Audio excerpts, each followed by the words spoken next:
Paz para todos, shalom para você que acompanha o canal, agradeço muito pela sua presença, pela sua participação.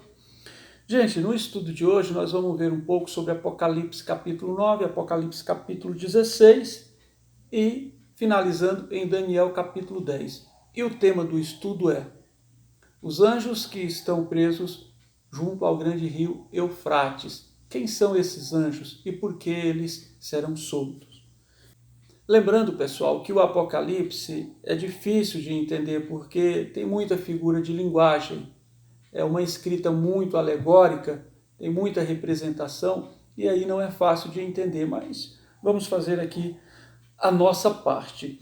E o sexto anjo tocou a trombeta e houve uma voz procedente dos quatro ângulos do altar de ouro que se encontra na presença de Deus, dizendo ao sexto anjo, o mesmo que tem a trombeta: solta os quatro anjos que se encontram atados junto ao grande rio Eufrates. E foram então soltos os quatro anjos que se achavam preparados para hora, dia, mês e ano, para que fosse morta a terça parte das pessoas da terra.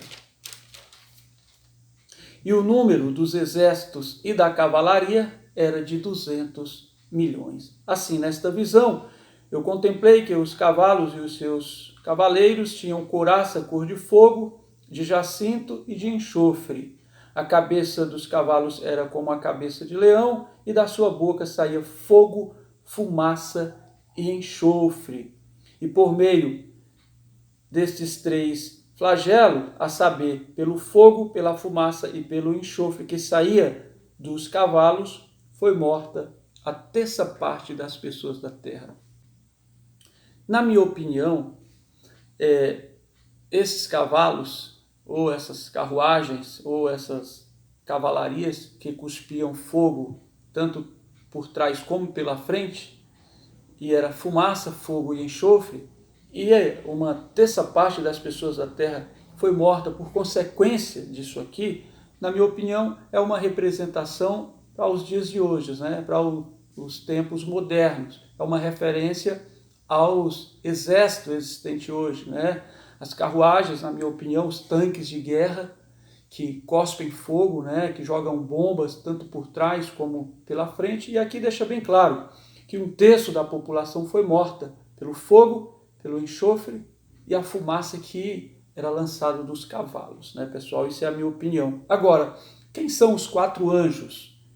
E por que estão presos junto ao grande rio Eufrates? Então nós vamos para o capítulo 16 de Apocalipse. E derramou o sexto anjo a sua taça sobre o grande rio Eufrates, cujo as águas se secaram, para que se preparasse o caminho dos reis que vêm do lado do Oriente. Então é interessante, pessoal. Lá no capítulo 9, os quatro anjos foram soltos, eles iniciaram uma guerra, um exército gigantesco de 200 milhões e um terço das pessoas foi morta nessa batalha, pelo fogo, pela fumaça e pelo enxofre. Aqui, no 16, derramou o sexto anjo a sua taça sobre o grande rio Eufrates e as águas se secaram. E aí os reis que vieram do lado do Oriente puderam passar. Passar para onde? Vamos continuar. Então vi sair da boca do dragão, da boca da besta e da boca do falso profeta 3 espíritos imundos semelhantemente a rãs, porque são espíritos de demônios, que fazem sinais e que se dirigem aos reis do mundo inteiro, a fim de ajuntá-los para uma batalha do grande dia do Deus Todo-Poderoso. Eis que eu venho como ladrão. Então, eles se ajuntarão no lugar que em hebraico se chama Armagedon. Então, aqui no 16, o anjo derrama a sua taça sobre o grande rio Eufrates, as águas secam, os reis que vêm do Oriente atravessam, vão para o norte de Israel, e aí é a batalha do Armagedon. Gente, mas o que seria realmente esse evento aqui, onde as águas do Eufrates seca? Será se literalmente as águas do Eufrates secariam? Eu acho que não. Muita gente diz que realmente as águas do Eufrates estão baixas, né? Mas na minha opinião isso acontece sempre. É questão de chuva, né? Muitas vezes as margens daquele rio tem muitas civilizações, né? Tem muitas cidades, tem muitos povos, então aumenta o consumo e aí pode realmente baixar muito a água do rio. Agora, na minha opinião, isso aqui, se nós pegarmos como referência o Apocalipse 17, João fala na sua representação alegórica, né, na sua figura de linguagem, na sua maneira de escrever, ele traduz e ele diz o seguinte: as águas representam nações, tribos e línguas, ou seja, povos, países, tribos e línguas. Então as águas do Eufrates secando, na minha opinião, as civilizações que estão às margens do rio Eufrates, elas com certeza diminuirão. Quando esses anjos forem soltos, haverá essa guerra, 1/3 da população vai morrer, e aí os reis que vêm do lado do Oriente atravessarão facilmente para a terra de Israel, e aí haverá o Armagedon. Então, o Apocalipse 9, o anjo toca a sua trombeta. Os 4 anjos são soltos para que seja morta a 1/3 parte das pessoas da terra. Aqui no 16, derramou o 6º anjo a sua taça sobre o grande rio Eufrates para que as águas se secassem. Então é uma diminuição realmente da população.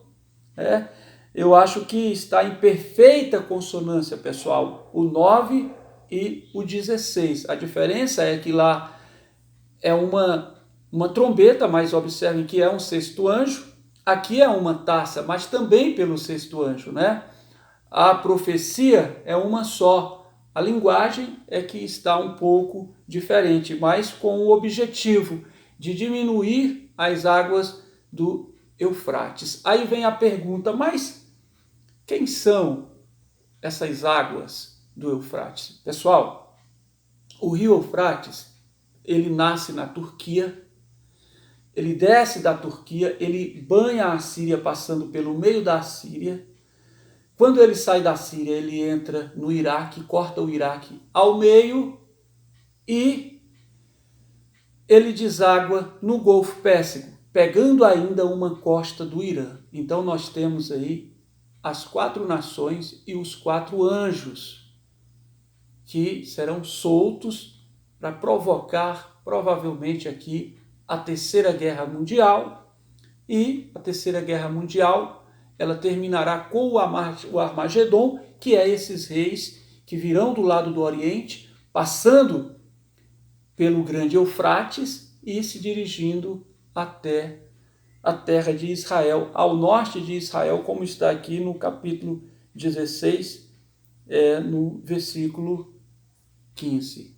E aí, no versículo 15 do capítulo 16, olha só: eis que eu venho como ladrão, bem-aventurado aquele que vigia e guarda as suas vestes para que não ande nu, e sua vergonha não seja vista. Então os ajuntarão no lugar que em hebraico se chama Armagedon. O que podemos entender a partir daqui, pessoal, é que Jesus provavelmente se apresentará no momento dessa batalha. Eis que eu venho como ladrão. Então começará essa batalha no Oriente Médio, envolvendo aí essas 4 nações: Turquia, Irã, Iraque e Síria.